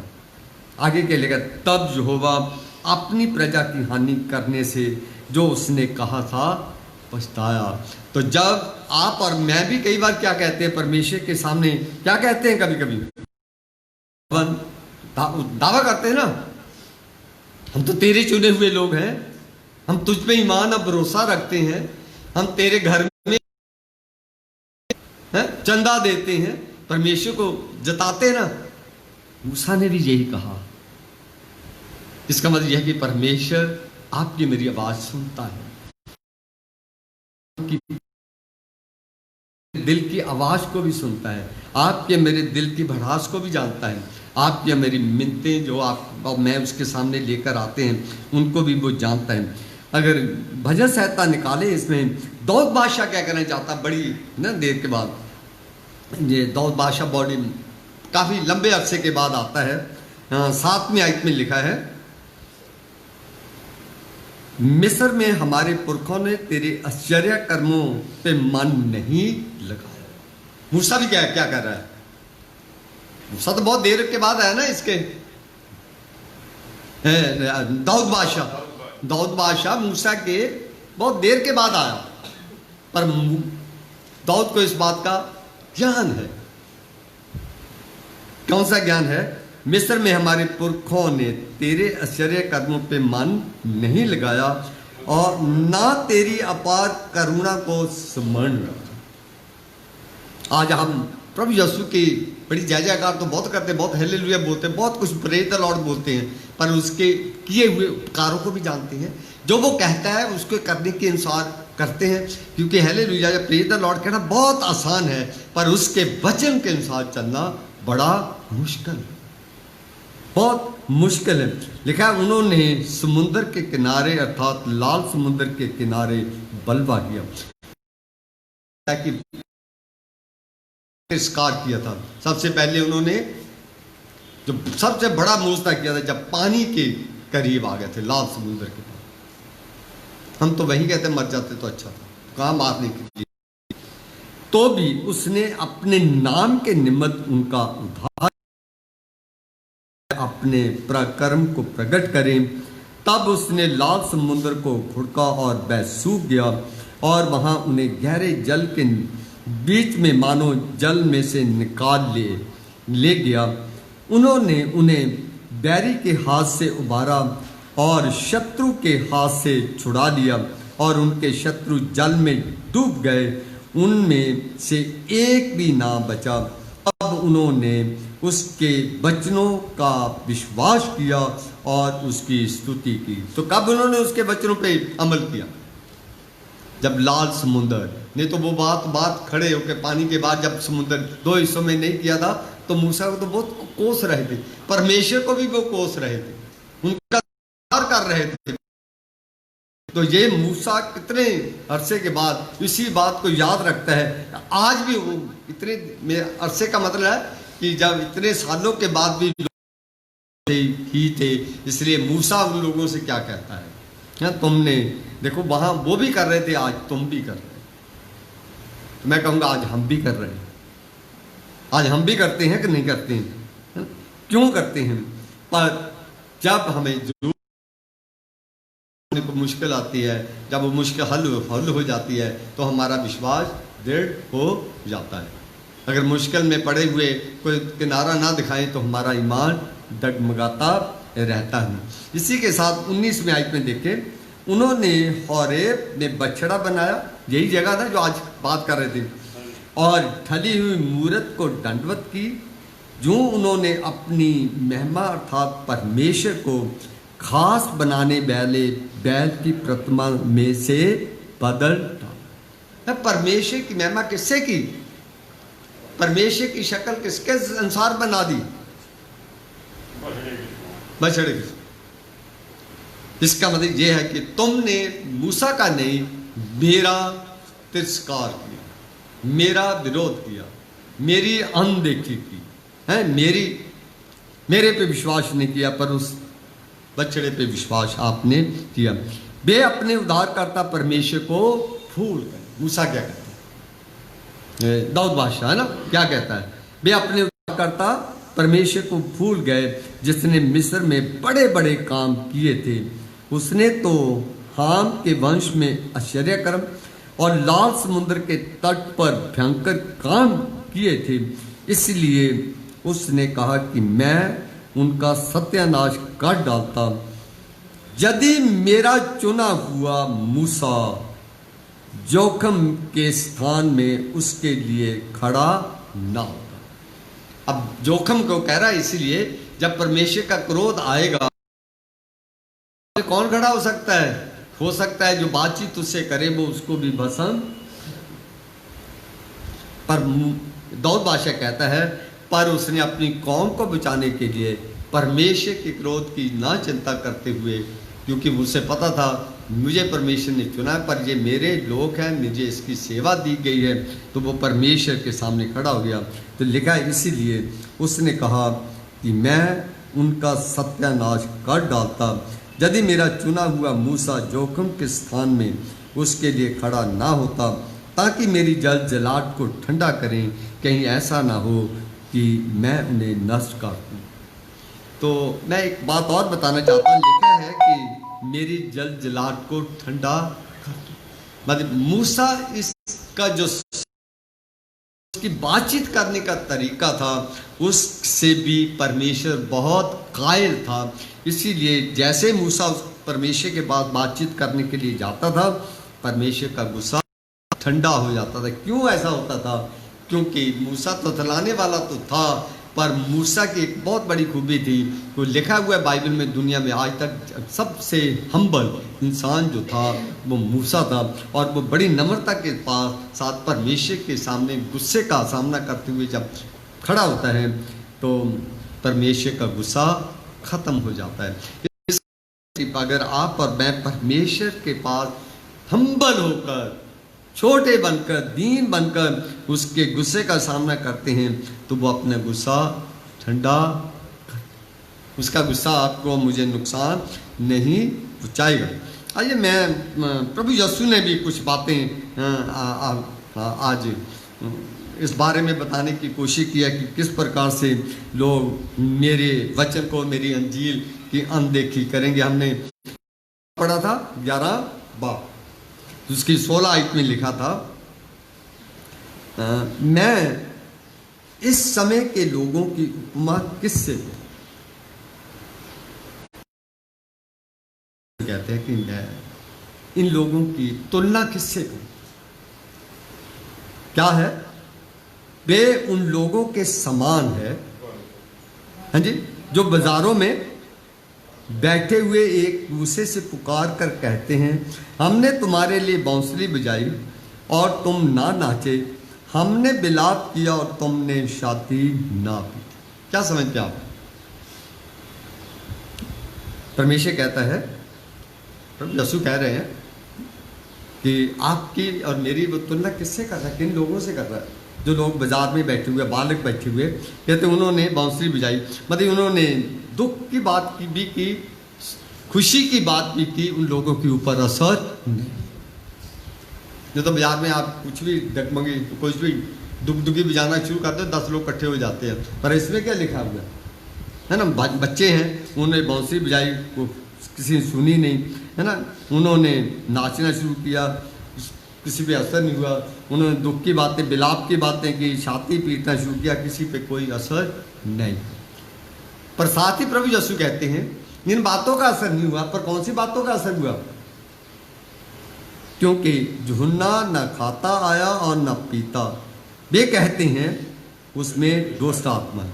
जे की उसमें बातें थी, हिम्मत थी, ये उनके मनों में था, अरे देखो यूहन्ना खाता पीता तो कुछ है नहीं, वो तो ताकमत और मधु पीता था, जहाँ टिड्डियां खाता था। अरे ऐसे कैसी टिड्डियां खा के बंदा जिंदा रह जाएगा? परमेश्वर का वचन का असर उनके ऊपर नहीं हो रहा है, पर किसी आदमी के चरित्र का असर इंसान के ऊपर है, वो कितनी जल्दी होता है। किसी के ऊपर उंगली उठाना कितना आसान हमारे लिए हो जाता है, लेकिन है ना, उनका असर आप पे मुझ पे बड़ी जल्दी होता है। लेकिन परमेश्वर की बातों का, जो परमेश्वर के सेवक कहते हैं, जब परमेश्वर का वचन हमें मिलता है, उस पर असर नहीं हमारा होता है। तो उसमें लिखा है, कहता वो ना खाता आया ना पीता आया, लोग उसे क्या कहते हैं, इसमें दुष्ट आत्मा है, इसी वजह से ये जिंदा रहता है। पर उन्होंने और भी साथ नहीं कहा मनुष्य का, प्रभु यीशु ने कभी भी खुदा का बेटा नहीं कहा, उनके साथ तुलना करके किया, मैं भी आपकी तरह ही ना इंसान। क्या मनुष्य का पुत्र खाता पीता आया और वे कहते हैं देखो पेटू और भयंकर मनुष्य महसूल लेने वालों और पापियों का मित्र। कहता मैं, प्रभु यीशु के कहने का अर्थ है, मैं लोगों के साथ खाता पीता हूं तो मुझे लोग पेटू कहते, तो उसे क्या कहते हैं? दुष्ट आत्मा में भरा हुआ है। जो खाता पीता है उसे पेटू कहते हैं। जो मसूल लेने, जब पापियों का दोस्त है ना, तो वो भी उनको, उनके साथ बैठना उनको पापी लगता है ना।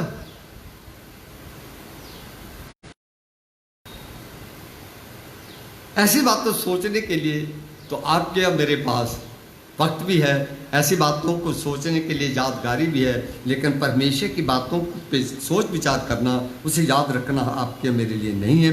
आगे लिखा है, तब वह उन नगरों को उलाहना जिनमें उसने बहुत से समर्थ के काम किए थे, क्योंकि उन्होंने अपना मन नहीं फिराया था। अब कुछ ऐसे उन्होंने शहरों की, नगरों की बात करना चाहता है जिसमें प्रभु यीशु काम किए थे, बहुत बड़ा वचन प्रचार किया था, पर उनके ऊपर असर नहीं, अनदेखी उनकी की गई थी। और उसमें से क्या लिखा है, हाय खुराजीन, हाय बैतसबा, हाय खुराजीन। जिशाया, हिजकियल, जोएल, आमोस नबी की किताबों में से देख सकते हैं, इनमें परमेश्वर ने बड़े अजीब काम किए थे। हाय खुराजीन और बैतसदा, जो समर्थ के काम तुम में किए गए, यदि वे सूर और सैदा में किए जाते तो टाट ओढ़कर और रात में बैठकर वे कब के मन फिरा किए नहीं गए थे। कहता वहां किए जाते तो लोग जल्दी से मन फिरा लेते और वो बच जाते। जिनमें काम किए गए उन्होंने मन फिराया नहीं। इसका मतलब ये कि आज हम परमेश्वर के नज़दीक रहकर भी, अगर परमेश्वर के नज़दीक रहकर भी हम परमेश्वर को नहीं पाते हैं, तो हमारा परमेश्वर के नज़दीक रहने का क्या अर्थ है ना। इसीलिए प्रभु यीशु ने कहा था, जो बाद में आएंगे वो आगे हो जाएंगे, जो आगे रहेंगे धकेल दिए जाएंगे। एक और उदाहरण दी है प्रभु यीशु मसीह ने, मतलब प्रभु यीशु ये कहना चाहते हैं कि जिनको मैंने वचन सुनाया उन पे अमल नहीं हुआ, तो यहाँ मुझे वचन अमल हो गया, परंतु मैं तुमसे न्याय के दिन तुम्हारी दशा सूर और सैदा की दशा अधिक सहने योग्य होगी। तो जहां वचन सुनाया गया था, कहते हैं वो नहीं बचाए जाएंगे, तो कौन बचाए जा सकते हैं? बचाने की बात नहीं की गई, उनसे ये कहा गया कि न्याय के दिन हो सकता है उनके ऊपर रहम आ जाए, पर जिन्होंने सुना और अनदेखी की है उनके ऊपर हो सकता तरस कभी भी परमेश्वर ना करे। तो इसका मतलब ये कि कई बार मैं ये सोचता हूँ कि परमेश्वर कहता है जिन्होंने वचन नहीं सुना उन पर तो दया हो सकती है, जिन्होंने वचन सुना है उनके ऊपर दया नहीं हो सकती है। हे कफरनहूम तो पतरस का एरिया है, पतरस का एरिया, क्या तू स्वर्ग तक ऊंचा किया जाएगा, तू तो अंधोलोक तक नीचे जाएगा। तो कफरनहूम के लोग तो सोते जहाँ ही प्रभु यीशु बहुत बार आता, बहुत प्रचार किया तो हम तो बहुत ऊंचे किया जाएगा। कहता नहीं, ऐसा नहीं होगा, तो हो सकता है अंधोलोक में भी कहीं दिखाई ना दे। जो समर्थ के काम तुझ में किए गए यदि सदोम में किए जाते तो वे आज तक बना रहता, पर मैं तुमसे तेरी दशा से सदोम की दशा अधिक सहने योग्य होगी। उस पर तो तरस किया जा सकता है, पर तेरे पे हो सकता है तरस ना किया जा सके। आइए आखिरी हिस्सा में आपके सामने रखना चाहता हूँ। ये रोमियो की पत्री में पौलुस भी कहता है, क्योंकि हमेशा परमेश्वर के ने अपने लोग चुने, उनके सामने मिशन रखा, प्रचार रखा, पर लोगों ने जिन्होंने सुना वो तो बच गए, जिन्होंने नहीं सुना हाँ जी वो हलाक किए जाएंगे। परमेश्वर का ऐसा वचन हमें कहता है। जो रोमियो की पत्री हमने पढ़ी थी उसमें, क्योंकि जो कोई प्रभु का नाम लेगा उस पर ईमान लाएगा, परमेश्वर कहता है मैं उसी का उद्धार करूंगा। उद्धार तो सभी चाहते हैं, पर परमेश्वर के वचन के द्वारा, परमेश्वर के नाम के द्वारा। पर आपको और मुझे नाम तो बहुत सारे दिए गए हैं, पर सब नामों के द्वारा आपका मेरा उद्धार नहीं होगा। पर आपके मेरे लिए एक चुनकर नाम दिया गया है जिसके द्वारा आपका मेरा उद्धार हो सकता है। वो नाम है प्रभु यीशु मसीह का। पर जिस पर उन्होंने विश्वास नहीं किया वे उनका नाम कैसे, फिर जिस पर उन्होंने विश्वास नहीं किया वे उसका नाम कैसे ले, और जिसके विषय सुना नहीं उस पर कैसे विश्वास करें, और प्रचारक बिना कैसे सुने। जिनके पास परमेश्वर का नाम पहुंचा ही नहीं है, जिनको परमेश्वर के विश्वास के बारे में बताया नहीं गया है, जिनके पास परमेश्वर का कोई सेवक किया ही नहीं है, उनका तो परमेश्वर कहता है कि कहीं ना कहीं सॉफ्ट कॉर्नर परमेश्वर के घर में हो सकता है। पर जिन्होंने परमेश्वर का वचन सुना पर उसकी अनदेखी की है, उसके सेवकों से वचन सुना उसकी अनदेखी की है, यदि भेजे ना जाएं तो कैसे प्रचार करें। इसका अर्थ यह कि जो भेजे जाते हैं वो परमेश्वर की ओर से होते हैं। यह परमेश्वर, कोई भी इंसान अपने मन से कोई वचन किसी के सामने पेश नहीं कर सकता है जब तक कि परमेश्वर उसे चुने ना, उसे भेजे ना, उसकी पवित्र आत्मा के द्वारा सहायता ना करे। तो इसका अर्थ है परमेश्वर के वचन का प्रचार करना परमेश्वर की ओर से है, और परमेश्वर का वचन आपके और मेरे आत्मा के लिए, आपके मेरे उद्धार के लिए, आपकी मेरी परिवार की खुशहाली के लिए, आपकी मेरी कलीसिया, हमारे मुल्क की खुशहाली के लिए परमेश्वर ये तमाम चीज़ें देना चाहता है। परमेश्वर आपसे मुझसे प्यार करता है।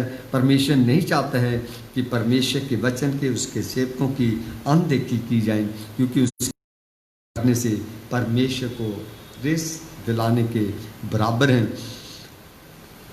उन्होंने यशायाह नबी की कोट की हुई है, उनके पाँव क्या ही सुहावने हैं जो अच्छी बातों का सुसमाचार सुनाते हैं। जो लोग आपके पास परमेश्वर का सुसमाचार लेके आते हैं वो लोग मुबारक हैं। पर उन लोगों के लिए मुबारक नहीं है। कभी कभी प्रभु यीशु मसीह हमने 1-2 सप्ताह पहले पढ़ा था, अगर आप और मैं प्रचार करने जाते, अगर आपका मेरा वचन नहीं सुनते हैं तो क्या लिखा था, पाँव झाड़ के वहाँ की वो मिट्टी भी आपके साथ ना आ जाए, कहीं वो मिट्टी उस घर की जो शैतान की मिट्टी होगी वो आप पे और मुझ पे असर ना कर जाए। पर प्रभु यीशु के कहने का अर्थ था कि अगर नहीं सुनते हैं तो उनको सुनाना है, उनके रहम पे छोड़ देना। पर जो लोग परमेश्वर का वचन लेके जाते हैं वो भी मुबारक है, जो सुनते हैं वो भी मुबारक है। परंतु सबने उस समाचार पे कान ना लगाया। यशायाह कहता है, हे प्रभु किसने हमारा सुसमाचार पर विश्वास किया है। और विश्वास सुनने से और सुनना मसीह के वचन से होता है। इसमें प्रभु यीशु कहते हैं कि मेरे वचन पे किसने विश्वास किया, कौन ईमान लेके आया। यशायाह ने भी सवाल किया है कि किसने परमेश्वर के वचन पे विश्वास किया है, विश्वास क्यों करना चाहिए। तो पौलुस कहता है कि विश्वास इसीलिए, विश्वास आता कहाँ से है, सुनने से आता है। इसीलिए परमेश्वर अपने सेवकों को चुनता है और लेके जाता है ताकि वो वचन सुनाएं। सुनेंगे तो अमल होगा, अगर सुनते नहीं है तो अमल नहीं होगा, क्योंकि सुनने से इंसान के ऊपर असर होता है, तभी इंसान बदलता है। पर बड़ी मुश्किल की बात यह है कि हम सुनते तो हैं, सुनते हैं ना। बहुत बार लोग क्या कहते हैं, पास बहुत बढ़िया असर होता है, वो बढ़िया होठों तक की है पर दिल तक नहीं है, जीवन में उसका कार्य भी दिखाई कहीं। इसीलिए पतरस कहता है ना, लोग आजकल अपनी अपनी कान की खुजली के अनुसार अपने प्रचारक ढूंढ लेते हैं। जैसे जैसे उनकी लैंग्वेज, उनका गेस्चर, उनकी कोई भी चीज़ पसंद होती है उसके अनुसार वो प्रचारक ढूंढ लेते हैं। अरे कहीं भी प्रचारक ढूंढ ले, कुछ भी ढूंढ ले, वचन तो एक ही है ना।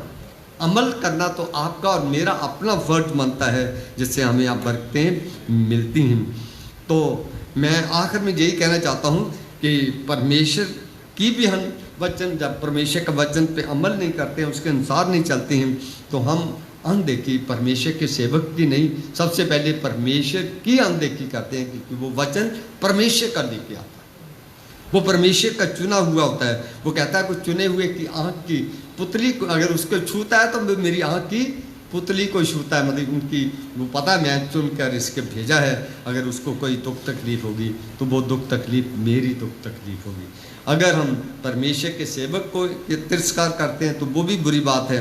अगर जिस कलीसिया में रहकर, जिस कलीसिया से फ़ायदे उठाकर उसके विरोध में जाते हैं, उसका तिरस्कार करते हैं, तो वो भी परमेश्वर को पसंद नहीं है। जिस गली मल्ले में रहकर हम तिरस्कार करते हैं, जिन लोगों की संगति में रहते हैं, जिस आपके मेरे लिए अच्छी बात नहीं है, जिस मुल्क में रहकर हम उस मुल्क का तिरस्कार करें, उनको अनदेखा करें, ये भी अच्छी बात नहीं है। जहाँ हमने जन्म लिया, जहाँ हम पले हैं, जहाँ से हम पानी पिया, रोटी खाई है, परमेश्वर इन बातों से कभी भी खुश नहीं होता। तो मेरे कहने का मतलब, अगर देश की बात लें, गली मोहल्ले की लें, जो कौम की लें, ये तो दुनियावी बातें आपको और मुझे जोड़ने के लिए कही गई हैं। तो अगर हमें पसंद नहीं है, अगर परमेश्वर के वचन की अनदेखी करते हैं, तो परमेश्वर को भी ये चीज़ें पसंद नहीं। May God bless you. आइए आखिर में हम एक और गीत गाते हैं, बहुत प्यारा गीत आज और एक लेके आए हैं।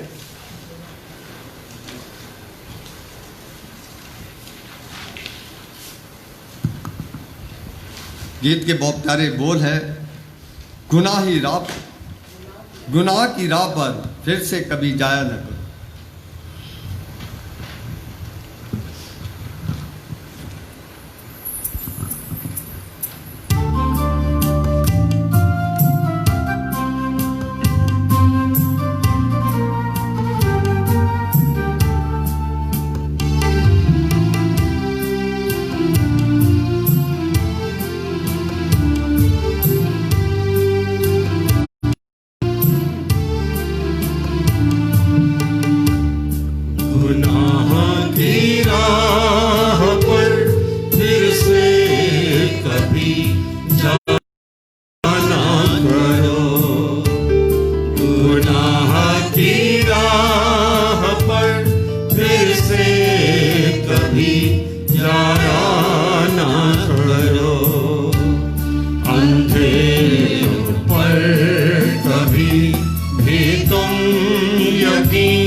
मसीह के नाम से हर पल यहाँ मुस्काया करो।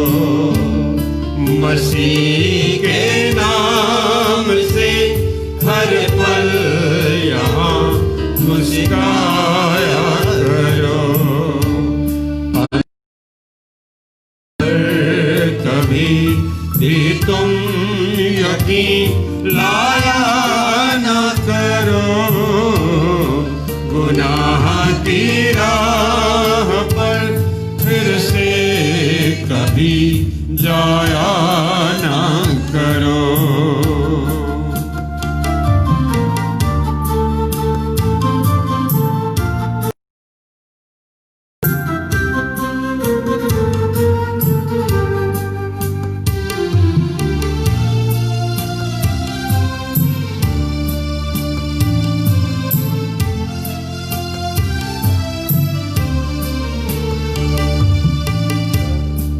कदम तुम्हारे उठते गुनाहों की राहों में,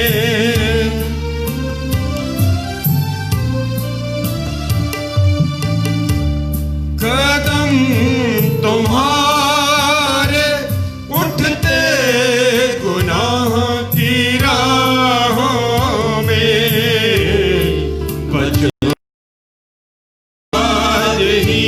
नजर सूली पर उठाया करो। बचोगे आज ही नजर सूली पर उठाया करो। अंधेरों पर कभी भी तुम यकीन लाया ना करो, गुनाह की राह पर फिर से कभी जाया ना करो।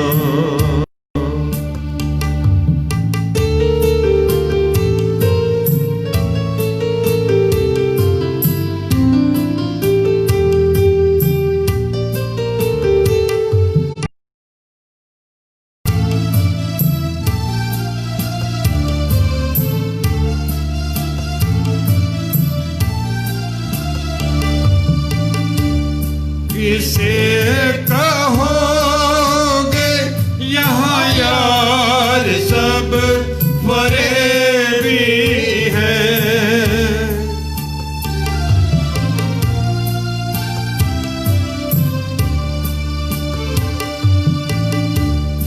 किसे कहोगे यहाँ यार सब फरेबी हैं। मसीह है सच्चा, उसे यार तुम बनाया करो। मसीह है सच्चा, उसे यार तुम बनाया करो। अंधेरों पर कभी भी तुम यकीन लाया, गुनाह की राह पर फिर से कभी जाया ना करो। गुनाह की राह पर फिर से कभी जाया ना करो।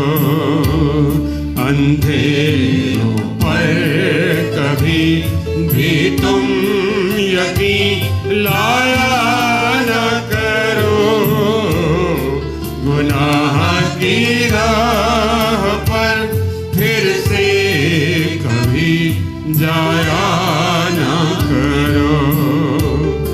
गुनाह की राह पर फिर से कभी जाया ना करो। गुनाह की राह पर। Thank you very much for beautiful song. आइए हम सब मिल के प्रभु यीशु की बताई हुई प्रार्थना में शामिल हों। ऐ हमारे बाप जो तू आसमान पर है, तेरा नाम पाक माना जाए, तेरी बादशाहत आए, तेरी मर्जी जैसे आसमान पर पूरी होती है जमीन पर। हमारे रोज की रोटी आज हमें दे, जैसे हम दूसरे के गुनाह को माफ़ करते हैं, आप हमारे गुनाह को माफ़ करें। हमें आजमाइश में न पड़ने दे, बल्कि लेकिन बादशाह कुदरत और जलाल हमेशा तेरी में। आमीन। अब हमारे खुदावंद यीशु मसीह का अनुग्रह, परमपिता परमेश्वर का प्यार और पवित्र आत्मा की सहभागिता हम सबों के साथ, देखने सुनने वालों के साथ, अब से लेकर हमेशा तक होता रहे। आमीन।